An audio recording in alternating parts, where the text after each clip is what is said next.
Tonight on Newswatch 18, Iowa State receives top honors as a public institution in the Midwest. And an ISU assistant professor discusses the global climate crisis. The Cyclones end the season on a high note. I'll have more on Saturday's big win against West Virginia. And we have some much colder temperatures on the way. I'll have all the details tonight on Newswatch 18. Good evening and welcome to the Tuesday, December 3rd edition of Newswatch 18. I'm Yansen Cakrasenjaya. And I'm Michelle Schoening. Thanks for joining us. Another day, another ranking for Iowa State. The College Atlas Encyclopedia of Higher Education has recently ranked ISU as the best public research institution in the Midwest. The website, which states it provides a fresh, unbiased look into colleges, named Iowa State #1 in not only the Midwest, but in the nation. The website bio says it focuses on academic quality, affordability, and accessibility, instead of highlighting elite, exclusive, expensive schools. College Atlas called ISU the top college with the most bang for your buck. The journalism school at Iowa State also got a nod, called, quote, one of the best in the nation, end quote. You can read more about ISU's new rating at collegeatlas.org. Iowa State now offers a new accelerated degree program for pre-law students. The program allows students to graduate in 6 years through a new partnership with the College of Liberal Arts and Sciences, Drake University, and the University of Iowa. LAS will manage the program, which is open to students in all colleges at Iowa State. Students interested in the program can apply to law school during their junior year at Iowa State. For more information on the program, students are encouraged to contact LAS academic advisor Bruce Allen. Iowa State University adds public relations to a list of more than 100 majors. Before, students graduated with a journalism degree and took public relation courses. Now, students graduate with a public relations degree rather than an emphasis. The major allows students to be more competitive in the job market. The Greenlee School signed up more than 70 students for the new major during its open house. The Greenlee faculty looks to create 1 or 2 more courses to accommodate the major. With blizzards in the north and sunny skies in the south, climate is one spastic topic. Climate is an average of about 30 years of data to predict the weather outcome, but the climate predictions for the next 100 years in Iowa are seeing some changes. Assistant Professor in Geological and Atmospheric Sciences, Beth Casey, says in the next 100 years there may be some climate changes due to increase of carbon in the atmosphere. Casey adds the time of year which the climate changes occur is possible change as well. Casey says the increase of carbon can be linked to the extraction of fossil fuels, but says there won't be quick climate changes. The changes will occur over time. Engineers at Iowa State University look to find a new way to keep computer data safe with the use of fingerprints. ISU Associate Professor of Electrical and Computer Engineering Morris Chang says typing patterns are unique to individuals. The team records and collects a user's typing pattern with a 90-minute typing exercise. The information is then loaded into the computer's security system and is used to protect the network. Chang says the software doesn't require any additional hardware. President Stephen Leith launched a graduate student incentive in an effort to build the impact of Iowa State's graduate and research programs. The incentive was established by the President's Committee on Enhancing Institutional Excellence. Among other benefits, the incentive is set to match funds to the academic colleges for graduate students recruiting and bridge funding for PhD students and postdocs working with faculty on research projects. Senior Vice President and Provost Jonathan Wickert said the incentive will be effective immediately and that the search for presidential scholars who can begin their studies in January is underway. The inspiration for the character Olivia Pope from the hit series on ABC's Scandal is scheduled to speak at Iowa State next week. Judy Smith, a former White House Deputy Press Secretary and Crisis Manager, is now co-executive producer of the Scandal series. Smith will talk about her experiences that helped create the storylines for the program about being a professional fixer. Smith's lecture, titled Leading in a Crisis, Real Stories Behind Scandal, will be at 8 p.m. Monday, December 9th in the Great Hall in the Memorial Union.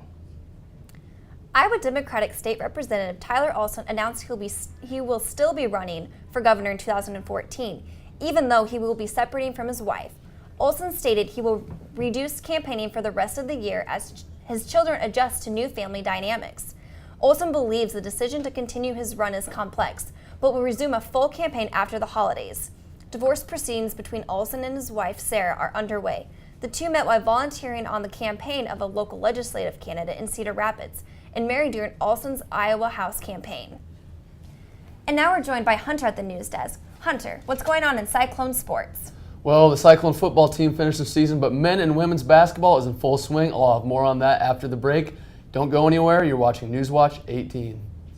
Welcome back to Newswatch 18. I'm Hunter Brugenhemke with your Cyclone sports update. A season of turmoil for Paul Rhodes and his Iowa State football team was concluded with an exclamation point last Saturday as the Cyclones won a triple overtime thriller against West Virginia. Iowa State traveled to Morgantown on the heels of their first Big 12 win of the season against Kansas and got off to a sluggish start, falling behind 31-7 midway through the first half. Momentum shifted after halftime with Iowa State quarterback Grant Rohawk leading a ferocious comeback that saw the Cyclones to a 52-44 victory in triple overtime. The redshirt freshman stole the show, throwing for 331 yards and 4 scores and also scampered for a 54-yard touchdown run. Iowa State ends their season with a 3-9 record, which they will hope to build on next season.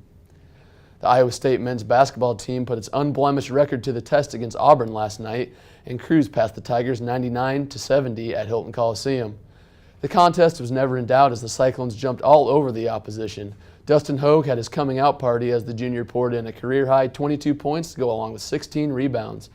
Melvin Edgem played his game with a double-double of his own, and freshman sharpshooter Matt Thomas made 4 triples and ended the night with 14 points. The Cyclones' steady team play throughout the game led to a significant lead that resulted in a cameo from fan favorite Tyler Ellerman. Iowa State moves to 6-0 on the season and will take on the Northern Iowa Panthers this Saturday in Des Moines at the Big Four Classic. Iowa State women's basketball freshman Shauna Johnson couldn't have dreamed of having a better start to her collegiate basketball career as she was named Big 12 Freshman of the Week for the second consecutive time. Johnson had 2 outstanding performances against Eastern Washington and Auburn in the South Point Shootout in Las Vegas this week as she was named to the All-Tournament team. Johnson stuffed the stat sheet against Eastern Washington with 20 points to go along with 8 rebounds and 5 assists, and her play didn't drop off against Auburn as she chipped in with 17 points and 5 rebounds. Iowa State returns to Hilton Coliseum on Wednesday night to square off against the Northern Iowa Panthers. Iowa State senior volleyball player Kristen Hahn has been frustrating outside hitters for years with her defensive prowess, as is evidenced by her capturing her 3rd straight Big 12 Libero of the Year award. Hahn was also a unanimous first-team All-Big 12 selection, although she was not the only Cyclone to bring home honors. Mackenzie Bigby was also a unanimous first-team All-Big 12 selection, while Victoria Hurt and Tanisha Matlock were awarded Big 12 honorable mention. Iowa State is now in postseason play and will travel to Minneapolis on Friday in hoping of advancing in the tournament against Colorado. And that's all I have for your Cyclone Sports Update. Cory, what's the weather looking like in Ames this week? Well, we have some very big changes temperature-wise on the way. I'll have all the details next in your Newswatch 18 forecast. Stay with us. And welcome back to Newswatch 18, everyone. I'm Cory Harguth with a look at your forecast. We will get graphics here momentarily, but until we do, there they are. We had a very mild day across much of the state. You can definitely see this line between the blues and the greens where we saw more cloud cover throughout today. Mason City only made up to 37 degrees, 39 in Fort Dodge. Much warmer as we moved off to the south and east because, like I said, there was much more of a break in the clouds. 43 in Des Moines and 49 in Ottumwa. And our clouds and radar, we do see the little bit of thin in the clouds down in southeastern Iowa, which is, again, where we saw those much warmer temperatures. And we'll also notice that our rain and snow stayed much further north than we originally expected that it would for today. And it looks like it's going to stay that way throughout most of tonight. So, snowfall. Some people saw quite a bit. Iowa, we've been lucky so far. These are 4 p.m. totals across much of east central Minnesota. Look at this. 2 harbors reported 22 inches of snow. Of course, there was a little bit of lake effect mixed in there since they are right on Lake Superior, but we had a 12-inch report in Canyon, 9.4 in Finland, Brainerd, 8 inches. And these totals are just going to go up over the next day or so as this system continues to push across the upper Midwest. These are the current warnings right now. All this pink is a winter storm warning across pretty much the entire northern 2/3 of Minnesota. And then we have our tan down here, which is a winter weather advisory in effect until 6 a.m. on Thursday. And then down here in central Iowa, that's a dense fog advisory in effect until noon tomorrow. So we are going to be seeing those foggy conditions moving through tonight, just like we saw throughout today, and maybe that chance of a light drizzle. It's 40 degrees right now in Des Moines, 39 in Newton, 41 in Knoxville. We're going to move up to the north just a little bit, 38 right now here in Ames, 36 in Fort Dodge, and 37 in Iowa Falls. Zoom out and look at current conditions across the state. It's 35 in Mason City, 36 in Fort Dodge. They've dropped quite a bit down, Ottumwa down to 39, and it's 40 right now with that cloud cover starting to fill in Des Moines. So here we go with the futurecast. We start off with a system of low pressure sitting overhead, and it's going to stay overhead at least for the next day or so, and it will slowly move its way on out, and that cold front will start to push through central Iowa as we move through the day tomorrow, and that's really going to drop our temperatures over the next couple days, as we'll see coming up in the 7-day forecast. But otherwise, it looks like we will stay dry. We will put a slight chance for some rain and maybe a rain-snow mix in the forecast, but otherwise we should stay mostly dry across at least the southern half of the state. By the time Thursday afternoon and evening roll around, we should see right around 15/100ths of an inch of rain in Ames, and greater amounts as we move up towards the Iowa-Minnesota border with nearly half an inch up in Minnesota. Overnight tonight, we'll look for 32 degrees with a chance of rain late tonight, and we are going to start to drop our temperatures with that cold front moving through and winds shifting out of the northwest, and they will be breezy at times. 34 is going to be our high for tomorrow, and that's going to occur very close to midnight, and the temperatures are going to fall from there, and we do have a chance at seeing maybe a couple of isolated snow flurries as we move through the day tomorrow as well. So here's that cool down that I mentioned in the 7-day forecast. We have that 20% chance of rain and maybe a bit of snow tomorrow, 34 for your high. Thursday, 22, Friday, 16, and it's just going to keep dropping off from there. We do have another chance at seeing a little bit of snow moving in towards Sunday. We're only going to keep that at a 30% chance right now, but 19 degrees, and it looks like the winter-like temperatures, or I should say January-like temperatures, are here to stay for at least the next 7 days. That's all we got for weather. Let's head back to the desk. Gamers anxiously gathered outside GameStop on Lincoln Way last Friday for the midnight release of Microsoft's Xbox One. ISU TV reporter Richard Martinez caught the action and talked to some local fans. Outside of the GameStop of Lincoln Way, even with the pouring snow, that's not stopping some loyal Microsoft fans for waiting for the Xbox One midnight release here on Friday, November 22nd. So have you always been an Xbox fan? Yeah, pretty much. Yeah?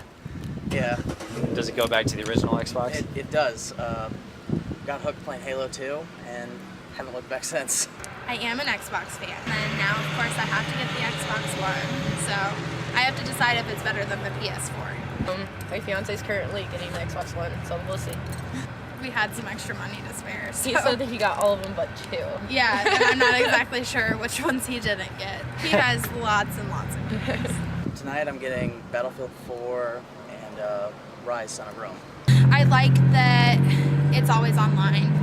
That's definitely cool. And that you can, I don't know if it's the same as the PS4, but I know that when you're downloading games, you don't have to wait for the whole thing to be downloaded. You can start playing right away, which is good because sometimes it can take like a whole day for a game to download. You can easily switch from the TV to your game. Well, the fact that you could go through TV and overall entertainment value you get there, plus it's got Halo, which I enjoy. I'm really excited to see Call of Duty Ghosts, because I played on the 360 and I love it. I beat the campaign and I can't wait because there's new missions in with the Xbox One campaign, and so I'm excited to see that. I'm Richard Martinez from ISU TV. Now back to the studio.